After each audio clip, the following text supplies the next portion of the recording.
लोकसभा चुनाव 2024 के नामांकन सभा में मंच पर विराजे राजस्थान सरकार के पूर्व मुख्यमंत्री और हम सब के लाडले आदरणीय अशोक गहलोत साहब, प्रतिपक्ष के नेता टीकाराम जी जूली साहब,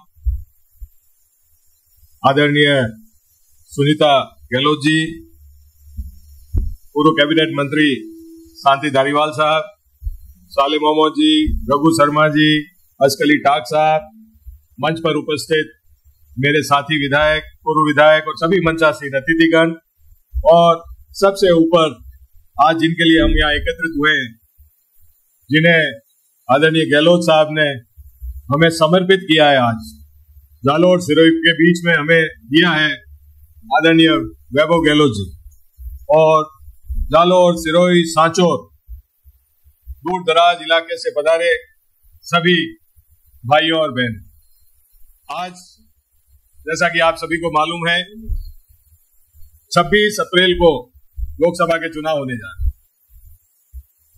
वैभव जी लोकसभा का चुनाव जालोर सिरोही से लड़ रहे हैं और हमारे को आज नामांकन भर के या जितने भी एकत्रित हुए हैं, हम सब की ड्यूटी है कि अगली 26 तारीख तक कितनी ताकत लगाकर हम लोग चुनाव अभियान में कांग्रेस का झंडा ऊंचा कर सके, उसका प्रयास है।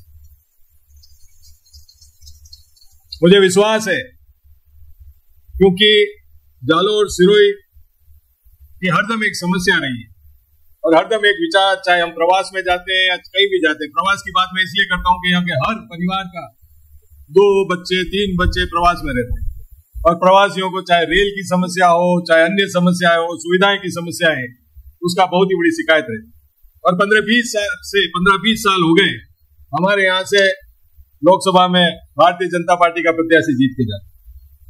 15 साल से देवजी पटेल थे, उससे पहले सुशीला बंगारू जी थी, और हमें तो आदतें खराब हो गई थी कि हमारे पास देश का गृह मंत्री होता था। राजीव जी के बाद प्रधानमंत्री होते थे और बूटा सिंह जी गृह मंत्री होते थे, तब हमारे यहाँ पे बूटा रेल जैसी ट्रेनें चलती थी। उसके बाद 20 साल तक हमारे पास अकाल हो गया, टोटा हो गया और कोई पूछने वाला नहीं है। मैं आप सब पे ये जिम्मेवारी से कहना चाहूंगा, आपको विचार करना, 550 एमपी होते हैं लोकसभा में, 250 एमपी होते हैं राज्यसभा में, और उस 850 की भीड़ के अंदर जब तक आपका मजबूत प्रतिभाशाली प्रत्याशी नहीं होगा तो आपकी बात ऊपर तक नहीं जाएगी। इसलिए मैंने बूटा सिंह जी को याद किया कि उनके समय हमारी बात दिल्ली तक पहुंचती थी, हमारे काम होते थे। आज 20 साल हो गए, हमारी बातों को कोई सुना नहीं जाता है, और इससे अच्छा अवसर हमारे बीच आएगा नहीं, क्योंकि बींद तो आपने देख लिया वैभव गहलोत जी है, और खानदान में कोई कमी है, गहलोत साहब का खानदान, और गहलोत साहब ने कितनी पेट और तारीफ की जरूरत है कोई नहीं। गहलोत साहब 3 बार अपने अटे मुख्यमंत्री रिया है, 98 में, 8 में और 18 में, और 3 ही बार राजस्थान की सेवा करण में कोई कमी नहीं छोड़ी। 98-3 के बीच में जब देश में राजस्थान में अकाल पड़ी हो तो घर घर में गौरी बोरियां। हमार 18 और 23 रे कार्यकाल में दुनिया कुछ भी बातें कर ले,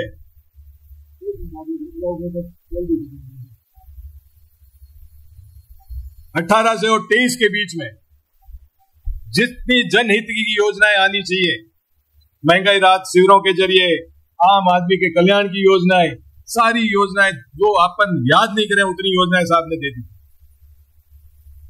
अब आपको समझना है कि खाली चुनाव में भाषणों पे ध्यान देना है, हिंदू मुस्लिम पे ध्यान देना है, या धार्मिक बातों पे ध्यान देना। हम रात दिन चुनाव निपटने के बाद तो याद करते हैं कि हमारे काम कौन करेंगे, विकास कौन करेंगे। और 3 महीने हो गए ये सरकार बदले हुए, हम सब महसूस करते हैं कि हमारी हालत क्या है गांव में। मैं तो यही कहना चाहूंगा, आप लोग सभी गहलोत साहब को सुनने आए, हम बीच में गावड़िया बोले उनमें घणो ध्यान देता नहीं है, पर मैं तो इतना ही कहना चाहूंगा कि अवसर है अपने पास, इन अवसर रो लाभ उठाओ। गहलोत साहब ने किन्नी पहचान की जरूरत नहीं है, किन्नी तारीफ की जरूरत नहीं है। वैभव जी एक बार तो गहलोत साहब ने नाम ला रहे अपने बीच में आया है, मैंने उम्मीद है कि अगला 5 साल है आप जीतान भेजोला तो अपनी पहचान बनावे, पर लारे दीवार गहलोत साहब जड़ी मजबूत दीवार है, लारे तो अपना जो भी कामकाज वेला अपनी जो भी तकलीफा है मैं गहलोत साहब और महबूब जी मिल ने पूरी करेला। बाकी तो आप सब समझदार हो, आप लोग सोचे विचारे करजो, मौको मत चूक जो। इतो मैं तो कहने हाजिर हुआ हूं। और अंत में एक ही चीज कहनी चाहूं, राजनीति रे मैं वोट वे इन वास्ते, प्रजातंत्र में 5 साल वोट इन वास्ते वे करे कि आदमी ने परखो, पार्टी ने परखो, काम नहीं करे तो बदलो। बहन रतन जी बजट खा चुकिया, मोनी लोगों एड़ा तैयार किया है, और कोई काम करे नहीं करे या जो भी कमी रहे तो उन्हें एक बार तो हिलाओ, और हिलाओला तो बाद तैयार हुए वो आदमी आवेला। तो यहाँ भी हमारे एक झटके की जरूरत है। वो झटको 26 तारीख ने आप लोग जोर दिराजो, हाथ रे निशान माथे बटन दबा। कोई कहने हाजिर हुआ हूं। बहुत बहुत धन्यवाद। जय हिंद।